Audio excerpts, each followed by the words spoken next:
Hello film lovers, welcome back to film. ഇന്ന് നമ്മൾ കാണാൻ പോകുന്നത് 2021 ഇറങ്ങിയ my boss is a serial killer എന്ന ഒരു തായ്ലൻഡ് ത്രില്ലർ ചിത്രത്തിൻ്റെ കഥയാണ്. ചിത്രത്തിൻ്റെ തുടക്കത്തിൽ തന്നെ മീസ, ബോഗി എന്ന പേരുള്ള രണ്ട് സ്കൂൾ കുട്ടികളെയാണ് കാണിക്കുന്നത്.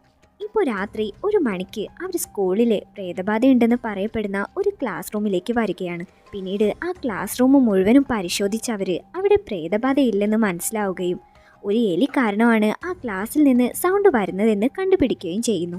ഈ കാര്യങ്ങളെല്ലാം അവർ ഷൂട്ട് ചെയ്തിട്ട് അവരുടെ യൂട്യൂബ് ചാനലിൽ അപ്ലോഡ് ചെയ്യുന്നു. ഇതുപോലെയുള്ള കാര്യങ്ങളെല്ലാം ഇൻവെസ്റ്റിഗേറ്റ് ചെയ്ത് വീഡിയോ ചെയ്യലാണ് ഇവരുടെ പ്രധാനപ്പെട്ട ഹോബി.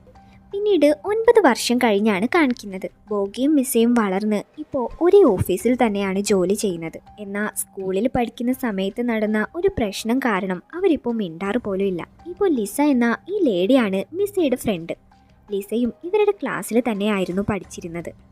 ഒരു ദിവസം മാനേജർ ഓഫീസിലെ 30 വയസ്സിന് താഴെയുള്ള ആളുകളൊക്കെ റൂമിലേക്ക് ഒരു മീറ്റിങ്ങിനായിട്ട് വിളിക്കുന്നു. എന്നിട്ട് അവരോട് ഒരു ക്യാമ്പയിനെ കുറിച്ച് സംസാരിക്കും. യങ്സ്റ്റേഴ്സിനെ അട്രാക്ട് ചെയ്യുന്ന തരത്തിലുള്ള ആഡ് ചെയ്യുന്ന ക്യാമ്പയിനാണ് അവർ ഉദ്ദേശിക്കുന്നത്. സോ അവരുടെ അടുത്ത് എന്തെങ്കിലും ഐഡിയാസ് ഉണ്ടോ എന്ന് മാനേജർ ചോദിക്കുന്നു. അങ്ങനെ എല്ലാവരും അവരുടെ ഐഡിയാസ് ഒക്കെ ഡിസ്കസ് ചെയ്തുകൊണ്ടിരിക്കുമ്പോൾ ബോഗിക്കും മീസയ്ക്കും ഇടയിൽ അഭിപ്രായ വ്യത്യാസം വരികയും രണ്ടുപേരും അവിടെ വെച്ച് വഴക്കുണ്ടാക്കുകയും ചെയ്യും. അതുകൊണ്ട് തന്നെ ബോസ് അവിടെ വെച്ച് തന്നെ ആ മീറ്റിംഗ് ക്യാൻസൽ ചെയ്യുന്നു. ഇതുപോലെ ഓഫീസിൽ എന്ത് കാര്യം വന്നാലും ബോഗിയും മീസയും എപ്പോഴും വഴക്ക് കൂടാറാണ് പതിവ്. അങ്ങനെ ഈവനിങ് മീസ വീട്ടിൽ പോകാൻ നിൽക്കുന്ന സമയത്ത് ഓഫീസിൽ ജോ എന്നൊരു പയ്യന് അവൻ്റെ പെൻഡ്രൈവ് തിരഞ്ഞുകൊണ്ടിരിക്കുന്നതായിട്ട് അവൾ കാണുന്നു. അവസാനം ആ പെൻഡ്രൈവ് മീസയുടെ ഡെസ്കിന് താഴെ നിന്ന് അവന് കിട്ടുന്നു.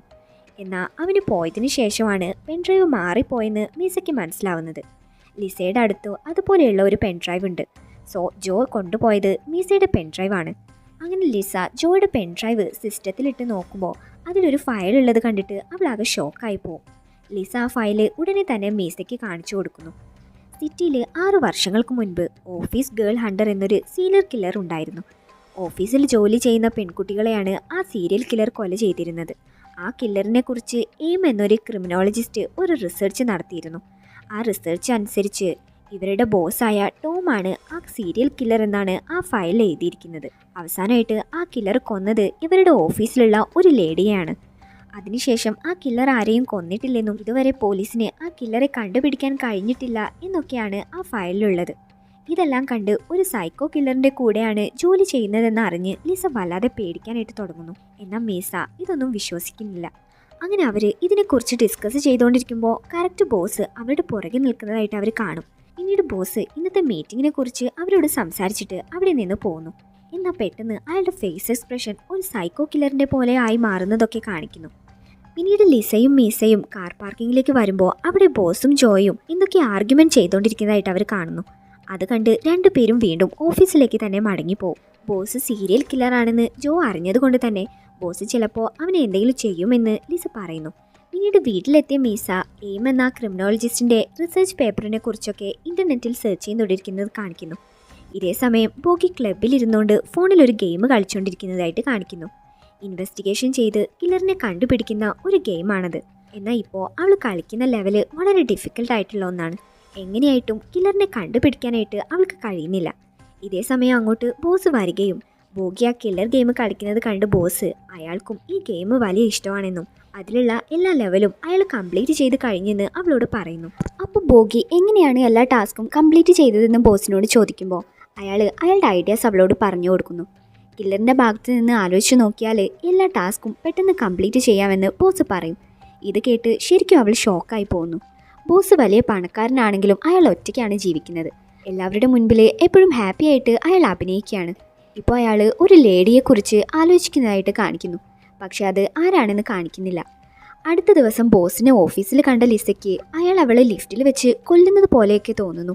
ഇന്ന് മീസ തെളിവുകളൊന്നും ഇല്ലാതെ ബോസാണ് കില്ലർ എന്ന് ഉറപ്പിക്കാൻ കഴിയില്ലെന്നും ജോയുടെ പെൻഡ്രൈവിനെ കുറിച്ച് ചോദിക്കാനായിട്ട് അവർ രണ്ടുപേരും ജോയുടെ ഡെസ്കിലേക്ക് പോകുമ്പോഴാണ് അവനെ ഓഫീസിൽ നിന്ന് പിരിച്ചുവിട്ടെന്ന് അവരറിയുന്നത്.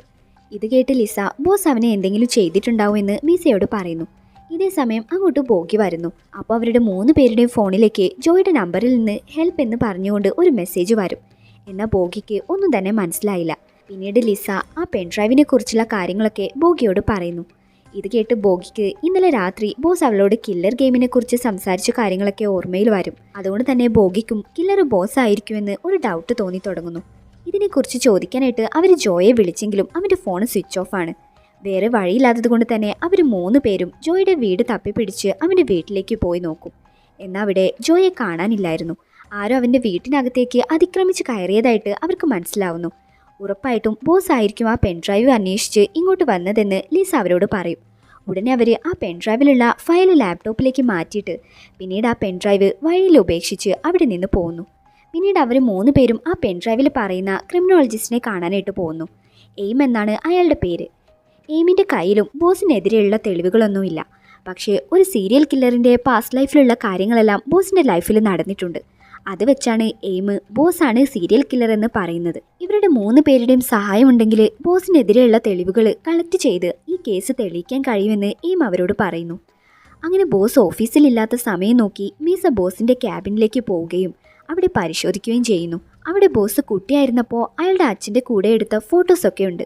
ബോസിൻ്റെ അമ്മയെക്കുറിച്ച് അവരന്വേഷിക്കുമ്പോഴാണ് ക്ലീനിങ് ലേഡി ബോസിൻ്റെ അമ്മ ബോസ് കുഞ്ഞായിരുന്നപ്പോഴേ അച്ഛനെ ഡിവോഴ്സ് ചെയ്ത് വിദേശത്തേക്ക് പോയെന്നും പിന്നീട് അവർ ബോസിൻ്റെ അടുത്തേക്ക് വന്നിട്ടില്ലെന്നും അവരറിയുന്നത്.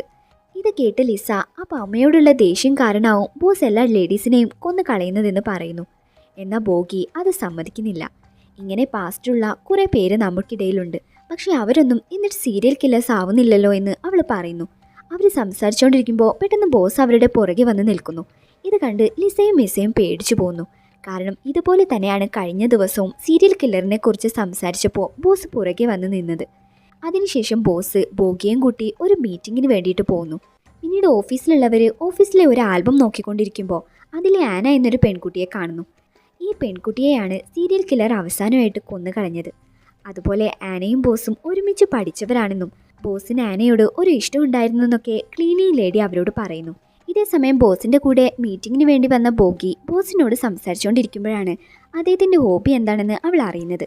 സുന്ദരികളായ പെൺകുട്ടികളെ ഫോട്ടോ എടുക്കുന്നതും അവരുടെ ഫോട്ടോ സോഷ്യൽ മീഡിയയിൽ പോസ്റ്റ് ചെയ്യുന്നതുമാണ് ബോസിൻ്റെ പ്രധാനപ്പെട്ട ഹോബിയെന്ന് അയാൾ അവളോട് പറയുന്നു. ഇതേസമയം മീസ ആനയെക്കുറിച്ച് എയിമിനോട് പറയുന്നു. അപ്പോൾ അവന് ഒരു കാര്യം കണ്ടുപിടിക്കും. സീരിയൽ കില്ലർ അവസാനമായിട്ട് കൊന്നു കളഞ്ഞത് ആനയെയാണ്. മേ ബി ബോസാണ് ആ സീരിയൽ കില്ലറെന്ന് ആന മനസ്സിലാക്കിയിട്ടുണ്ടാവും. അതുകൊണ്ടാവും അയാൾ അവളെ കൊന്നു കളഞ്ഞത്. ആനയും ബോസും ക്ലോസ് ഫ്രണ്ട്സാണെന്ന് അറിഞ്ഞ പോലീസ് അയാളെ വാച്ച് ചെയ്യാനായിട്ട് തുടങ്ങിയിട്ടുണ്ടാവുമെന്നും സോ പോലീസുകാരെ പേടിച്ചിട്ടാവും ബോസ് പിന്നീട് കൊല ചെയ്യുന്നത് നിർത്തിയതെന്ന് എയിം അവൻ്റെ കണ്ടുപിടുത്തം പറയുന്നു.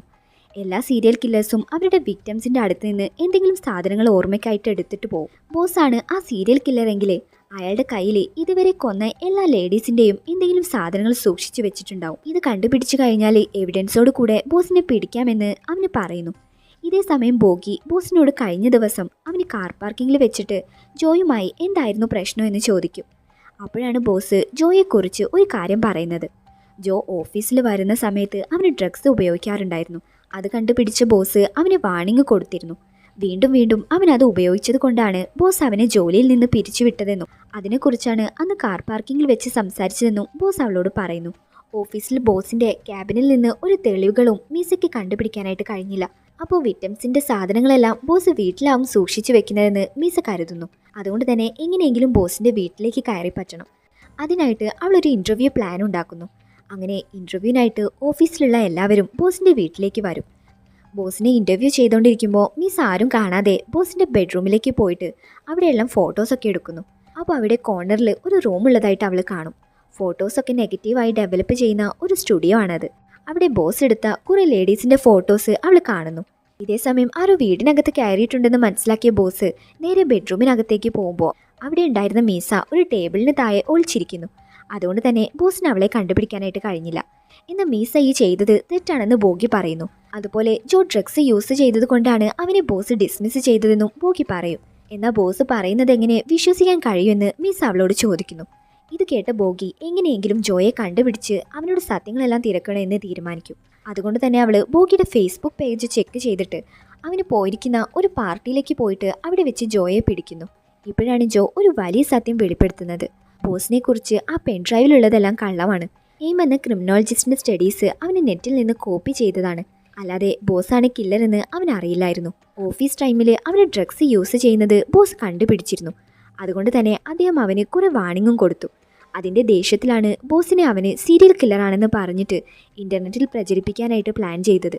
എന്നാൽ അപ്പോഴാണ് ആ ഫയൽ ഉണ്ടാക്കുന്നത് ലിസ കാണാനിടയായത്. അത് കണ്ട് ലിസ അവൻ്റെ കയ്യിൽ നിന്ന് ആ ഫയൽ വാങ്ങിച്ചിട്ട് മീസയെയും ബോഗിയെയും വീണ്ടും ഒരുമിപ്പിക്കാനായിട്ട് ആ ചാൻസ് ഉപയോഗിച്ചു. സ്കൂളിൽ പഠിക്കുമ്പോൾ ലിസയും മീസയും ബോഗിയുടെ യൂട്യൂബ് ചാനൽ ഫാനായിരുന്നു. അവർ പഠിച്ച അതേ സ്കൂളിൽ തന്നെയാണ് ലിസയും പഠിച്ചത്. സ്കൂളിൽ വെച്ച് അവർ പിരിഞ്ഞ സമയത്ത് ലിസ വളരെ വിഷമിച്ചിരുന്നു. പണ്ടത്തെ പോലെ ഒരുമിച്ച് കേസൊക്കെ അന്വേഷിച്ച് കഴിഞ്ഞാൽ അവർ ഉറപ്പായിട്ടും ഒന്നിക്കുമെന്ന് ലിസയ്ക്ക് ഒരു വിശ്വാസം ഉണ്ടായിരുന്നു. അതുകൊണ്ടാണ് അവർ രണ്ടുപേരെയും ഒരുമിപ്പിക്കാൻ വേണ്ടിയിട്ട് അവൾ ഇങ്ങനെ ഒരു ഡ്രാമ കളിച്ചത്. ഇതറിഞ്ഞ മീസയും ബോഗിയും ഒന്നും പറയാതെ ദേഷ്യപ്പെട്ട് അവിടെ നിന്ന് പോകുന്നു. പിന്നീട് അവർ രണ്ടുപേരും മനഃപൂർവ്വം ലിസയെ അവോയ്ഡ് ചെയ്യാനായിട്ട് തുടങ്ങും. ബോസിനെ കുറിച്ച് ഇൻവെസ്റ്റിഗേഷൻ നടന്നത് കൊണ്ട് തന്നെ മീസ ഓഫീസിലുള്ള വർക്കുകളൊക്കെ കംപ്ലീറ്റ് ചെയ്തിരുന്നില്ല.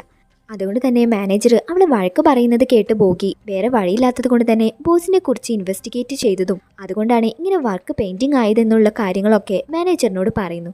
അത് കേട്ട് മാനേജർ ഒരുപാട് ചിരിക്കുന്നു. അങ്ങനെ അന്ന് രാത്രി ബോഗിയെ വർക്കിൽ സഹായിക്കാനായിട്ട് മീസ അവളെ കൂട്ടിക്കൊണ്ടു പോകും. അങ്ങനെ വീണ്ടും ലിസ ആഗ്രഹിച്ചതുപോലെ തന്നെ എല്ലാ പിണക്കങ്ങളും മറന്ന് അവർ രണ്ടുപേരും ഫ്രണ്ട്സായി മാറുന്നു. ഇതേസമയം മാനേജർ ഓഫീസിൽ ബോസിനെ കണ്ടിട്ട് അദ്ദേഹത്തിനോട് സംസാരിക്കുന്നതിനിടയിൽ ഇൻ്റർവ്യൂ നടന്ന ദിവസത്തിൽ വീട്ടിൽ ഒരു പ്രശ്നങ്ങളൊന്നും ഉണ്ടായിട്ടില്ലല്ലോ എന്ന് അദ്ദേഹത്തിനോട് കാഷ്വലായിട്ട് ചോദിക്കുന്നു. ഇത് കേട്ട് ഡൗട്ട് തോന്നിയ ബോസ് ഇൻ്റർവ്യൂ ദിവസത്തെ വീട്ടിലെ CCTV പരിശോധിക്കുമ്പോൾ അതിൽ മീസ ബോസിൻ്റെ ബെഡ്റൂമിൽ നിന്ന് വരുന്നതായിട്ട് കാണുന്നു. അതുപോലെ അന്ന് അവൾ ബോസിൻ്റെ വീട്ടിൽ നിന്ന് എടുത്ത ഫോട്ടോസൊക്കെ എയിമിന് കൊടുത്തിരുന്നു. ഇപ്പോൾ അവന് ആ ഫോട്ടോസ് എല്ലാം ഡെവലപ്പ് ചെയ്തിട്ട് അതിലുണ്ടായിരുന്ന ആനയുടെ ഒരു ഫോട്ടോ ലിസക്ക് അയച്ചു കൊടുക്കുന്നു. ഈ ഫോട്ടോ ആന മരിക്കുന്ന അന്ന് ബോസ് എടുത്തതാണ്. അതിൽ ആന ഇട്ടിരിക്കുന്ന മാല അവന് മാർക്ക് ചെയ്ത് അയച്ചു കൊടുക്കുന്നു. അന്ന് മീസ ബോസിന്റെ ബെഡ്റൂമിൽ ചില ഫോട്ടോസ് എടുത്തിരുന്നു. അവിടെ ബോസിന്റെ റൂമിൽ ആനയുടെ മാലയുള്ളതായി എയിം ഒരു ഫോട്ടോയിൽ കണ്ടുപിടിച്ചിരുന്നു. സോ ബോസ് തന്നെയാണ് ആ സീരിയൽ കില്ലർ എന്ന് എയിം ലിസയോട് പറയും. അങ്ങനെ അവള് മീസയെയും ബോഗിയെയും ഫോണിൽ വിളിക്കാനായിട്ട് നോക്കിയെങ്കിലും അവർ രണ്ടുപേരുടെയും ഫോൺ സ്വിച്ച് ഓഫ് ചെയ്ത് വീട്ടിൽ എൻജോയ് ചെയ്തുകൊണ്ടിരിക്കുകയായിരുന്നു. ഉടനെ ലിസ എയിമിന്റെ വീട്ടിലേക്ക് പോയി നോക്കുമ്പോൾ അവിടെ അവന് മരിച്ചു കിടക്കുന്നതാണ് അവൾ കാണുന്നത്. ഉടനെ തന്നെ അവൾ പോലീസ് സ്റ്റേഷനിലേക്ക് പോയി എയിം മരിച്ച കാര്യം അറിയിക്കുന്നു. അതുപോലെ ബോസാണ് അവനെ കൊന്നതെന്നും ബോസാണ് പോലീസ് അന്വേഷിക്കുന്ന ആ സീരിയൽ കില്ലർ എന്നും അവൾ പറയുന്നു. അങ്ങനെ അവർ എയിമിന്റെ വീടിനടുത്തുള്ള CCTV പരിശോധിക്കുമ്പോൾ അതിൽ ലിസ വരുന്നതിന് മുൻപ് ബോസ് അങ്ങോട്ട് വന്നിരിക്കുന്നതായി കാണുന്നു. സോ ബോസ് തന്നെയാണ് ആ കില്ലർ എന്ന് പോലീസ് കൺഫേം ചെയ്യുന്നു. അങ്ങനെ പിന്നീട് ബോഗി മീസയെ വീട്ടിൽ ഡ്രോപ്പ് ചെയ്തു പോകുമ്പോൾ മീസയുടെ വീട്ടിലേക്ക് ബോസ് വരുന്നു. അയാളുടെ ഷർട്ടിലുള്ള രക്തക്കറകളൊക്കെ കണ്ട് അവള് അവിടെ നിന്ന് ഓടി രക്ഷപ്പെടാനായി ലിഫ്റ്റിലേക്ക് കയറുമ്പോൾ അങ്ങോട്ട് മഫ്തിയിൽ പോലീസുകാർ വരികയും ബോസിനെ അവിടെ വെച്ച് അറസ്റ്റ് ചെയ്യുകയും ചെയ്യും. അങ്ങനെ അടുത്ത ദിവസമാണ് മീസയും ബോഗിയും കഴിഞ്ഞ രാത്രി ലിസ അവർക്ക് അയച്ചു കൊടുത്ത ആ മാലയുടെ ഫോട്ടോസ് കാണുന്നത്. പക്ഷേ ലിസ അന്ന് ഓഫീസിലേക്ക് വന്നിട്ടില്ലായിരുന്നു. അവളുടെ ഫോണിലേക്ക് വിളിച്ചിട്ട് ഫോൺ സ്വിച്ച് ഓഫ് ആണെന്നാണ് പറയുന്നത്. പിന്നീട് ബോസ് ബെയിലിൽ പുറത്തിറങ്ങുകയും അയാൾ നേരെ മിസയെ കാണാനായിട്ട് വരുന്നു. അയാൾക്ക് അവളോട് കുറച്ച് കാര്യങ്ങൾ സംസാരിക്കാനുണ്ടെന്ന് പറഞ്ഞിട്ട് ഒരു ഫ്ലാഷ് ബാക്ക് അവളോട് പറയാനായിട്ട് തുടങ്ങും. ആനയും ബോസും കോളേജിൽ ഒരുമിച്ചായിരുന്നു പഠിച്ചിരുന്നത്. അന്ന് മുതലേ ബോസിന് അവളോടൊരു ഇഷ്ടം ഉണ്ടായിരുന്നു. എന്നാൽ ആന തന്നെ റിജക്റ്റ് ചെയ്യുമോ എന്ന പേടിയിൽ ബോസ് അവളോടൊന്നും പറഞ്ഞിട്ടില്ലായിരുന്നു. പിന്നീട് വർഷങ്ങൾക്ക് ശേഷം ആന ബോസിന്റെ കമ്പനിയിൽ ജോലിക്കായി വരികയും അവർ രണ്ടുപേരും വീണ്ടും ക്ലോസ് ആയി ഇടപഴകാനായി തുടങ്ങി. അവസാനം ബോസ് ആനയോട് ഇഷ്ടം തുറന്നു പറയാനായിട്ട് തീരുമാനിച്ച അന്ന് രാത്രിയാണ് അവൾ കൊല്ലപ്പെടുന്നത്. അങ്ങനെ പിന്നീട് ആകെ തകർന്നു പോയ ബോസ് ആ കില്ലറിനെ കണ്ടെത്താനായിട്ട് കുറേ ഇൻവെസ്റ്റിഗേഷൻ നടത്തിയിരുന്നു. പക്ഷേ കില്ലറിന്റെ പൊടി പോലും അയാൾക്ക് കണ്ടെത്താനായിട്ട് കഴിഞ്ഞില്ല. എന്നാൽ ഇന്നലെ മീസ് സ്റ്റുഡിയോയിൽ വരുന്ന CCTV ഫുട്ടേജസ് കണ്ടപ്പോഴാണ് ബോസിന് വീണ്ടും കില്ലറെ കുറിച്ച് അന്വേഷിക്കാനായിട്ട് തോന്നിയത്. അപ്പോഴാണ് എയിമിന്റെ റിസർച്ച് പേപ്പർ ഇന്റർനെറ്റിൽ ബോസ് കണ്ടത്. സോ അതിനെക്കുറിച്ച് സംസാരിക്കാൻ വേണ്ടിയിട്ടാണ് അയാൾ അവൻ്റെ വീട്ടിലേക്ക് പോയത്. പക്ഷേ അവിടെ അവന് മരിച്ചു കിടക്കുന്നതാണ് ബോസ് കണ്ടത്. അയാൾ വരുന്നതിന് മുൻപ് ആരോ അവനെ കൊന്നു കളഞ്ഞിരുന്നു. ഇതെല്ലാം ബോസ് അവളോട് പറയുന്നു. അപ്പോൾ മീസ മരിച്ചുപോയ ആനയുടെ മാല എങ്ങനെയാണ് ബോസിന്റെ വീട്ടിൽ വന്നതെന്ന് ചോദിക്കുന്നു. അപ്പോഴാണ് ബോസ് ആ മാല ആനയ്ക്ക് അയാൾ വാങ്ങിച്ചു കൊടുത്തതാണെന്ന് പറയുന്നത്. ആ മാലയെ പോലെ 2 മാലയുണ്ട്. ഒന്ന് ബോസിന്റെ കയ്യിലും മറ്റേത് ആനയുടെ കയ്യിലുമാണുള്ളത്. സോ മീസ ബോസിന്റെ വീട്ടിൽ കണ്ടത് ബോസിന്റെ മാലയാണ്. ആനയുടെ മാല ആ കില്ലറിന്റെ കയ്യിലുണ്ടായിരിക്കുമെന്ന് ബോസ് അവളോട് പറയുന്നു. അപ്പോൾ പെട്ടെന്ന് മീസയ്ക്ക് ആ മാലയുടെ ലോക്കറ്റ് വേറെ എവിടെയോ കണ്ടതായിട്ട് ഓർമ്മയിൽ വരും. ഇതേ സമയം ബോഗി ഓഫീസിൽ നിന്ന് ഇറങ്ങുന്ന ടൈമിൽ മാനേജറിന്റെ ക്യാബിനിൽ അയാൾ സൂക്ഷിച്ചു വെച്ചിരിക്കുന്ന കുറച്ച് സാധനങ്ങൾ അവൾ കാണുന്നു. അതിൽ ആനയുടെ മാലയുടെ ലോക്കറ്റ് ഉള്ളത് കണ്ട് അവൾ ആകെ ഷോക്കായി പോവും. ആന അത് നോക്കിക്കൊണ്ടിരിക്കുമ്പോൾ പെട്ടെന്ന് അങ്ങോട്ട് മാനേജർ വരികയും അവളെ തലക്കടിച്ച് മയക്കുകയും ചെയ്യുന്നു. സോ ഇത്രയും നാള് എല്ലാവരും അന്വേഷിച്ച് നടന്ന സീരിയൽ കില്ലർ ബോസ് ആയിരുന്നില്ല, മറിച്ച് ഈ മാനേജർ ആയിരുന്നു. അയാൾ ലിസയെയും തട്ടിക്കൊണ്ടു വന്നിരിക്കുന്നതായിട്ട് കാണിക്കുന്നു. ഉറപ്പായിട്ടും ഈ സമയത്തിനുള്ളിൽ മീസ സീരിയൽ കില്ലർ ആരാണെന്ന് കണ്ടുപിടിച്ചിട്ടുണ്ടാവും എന്ന് മാനേജറിന് മനസ്സിലാവുന്നു. അതുകൊണ്ട് തന്നെ അയാൾ ലിസയുടെ ഫോൺ എടുത്തിട്ട് അവളെ വിളിക്കുകയും ഉടനെ തന്നെ അവളോട് ഓഫീസിലേക്ക് വരാനായിട്ടും ആവശ്യപ്പെടും. വന്നില്ലെങ്കിൽ ബോഗിയെയും ലിസയെയും കൊന്നു കളയുമെന്ന് ഭീഷണിപ്പെടുത്തുന്നു. ഇത് കേട്ട് ഉടനെ തന്നെ മീസയും ബോസും കൂടി ഓഫീസിലേക്ക് വരുന്നു. ഇതേ സമയം വാച്ച്മാന് ലിസയും ബോഗിയെയും മാനേജർ പിടിച്ചു വെച്ചിരിക്കുന്നത് കാണുകയും ഇത് മനസ്സിലാക്കിയ മാനേജർ വാച്ച്മാനെ വെടിവെച്ച് കൊന്നു കളയുകയും ചെയ്യുന്നു. പിന്നീട് ഓഫീസിലേക്ക് വന്ന മീസ ലിഫ്റ്റ് വഴി മാനേജറിൻ്റെ അടുത്തേക്ക് വരുമ്പോൾ ബോസ് ബാക്ക് ഡോർ വഴി ഓഫീസിലേക്ക് ആരും കാണാതെ കയറുന്നു. പിന്നീട് മാനേജർ അയാളുടെ ഫ്ലാഷ് ബാക്ക് ബോഗിയോടും ലിസയോടും പറയുന്നതാണ് കാണിക്കുന്നത്. കുഞ്ഞുനാളിലെ മാനേജറിൻ്റെ അച്ഛന് മരിച്ചു പോയിരുന്നു. പിന്നീട് അയാളുടെ അമ്മയാണ് ജോലിക്കൊക്കെ പോയി കഷ്ടപ്പെട്ട് അയാളെ വളർത്തിയിരുന്നത്. എന്നാൽ പെട്ടെന്നൊരു ദിവസം അമ്മയുടെ ജോലി നഷ്ടപ്പെടുകയും അതിൻ്റെ വേദനയിൽ അമ്മ സൂയിസൈഡ് ചെയ്ത് മരിച്ചു പോവുകയും ചെയ്തു. മാനേജറിൻ്റെ അമ്മ നല്ല ഹാർഡ് വർക്കിംഗ് ആയിട്ടുള്ള ഒരു ലേഡി ആയിരുന്നു. അവരെയാണ് ആ ജോലിയിൽ നിന്ന് പിരിച്ചുവിട്ടത്. സോ വളർന്ന് വലിയ ആളായ മാനേജർ ഓഫീസിൽ മര്യാദയ്ക്ക് ജോലി ചെയ്യാതിരിക്കുന്ന ലേഡീസിനെയൊക്കെ കാണുന്നത് തന്നെ വെറുപ്പായിരുന്നു. മാനേജർ മാർക്കറ്റിങ്ങിനായിട്ട് പല ഓഫീസ് ഇവൻറ്റ്സിന് വേണ്ടിയിട്ടും പോകുന്ന സമയത്ത് അങ്ങനെയുള്ള സ്ത്രീകളെ നിറയെ കാണാനായിട്ട് തുടങ്ങി. അങ്ങനെയാണ് അയാൾ അവർ ഓരോരുത്തരായിട്ട് കൊന്നു കളയാനായിട്ട് തുടങ്ങിയത്. ആന ബോസിൻ്റെ ഫ്രണ്ട് ആയതുകൊണ്ട് തന്നെ ക്വാളിഫിക്കേഷൻ ഇല്ലെങ്കിലും മാനേജറിൻ്റെ സീനിയർ ആയിട്ടാണ് ബോസ് അവളെ അപ്പോയിൻറ്റ് ചെയ്തിരുന്നത്.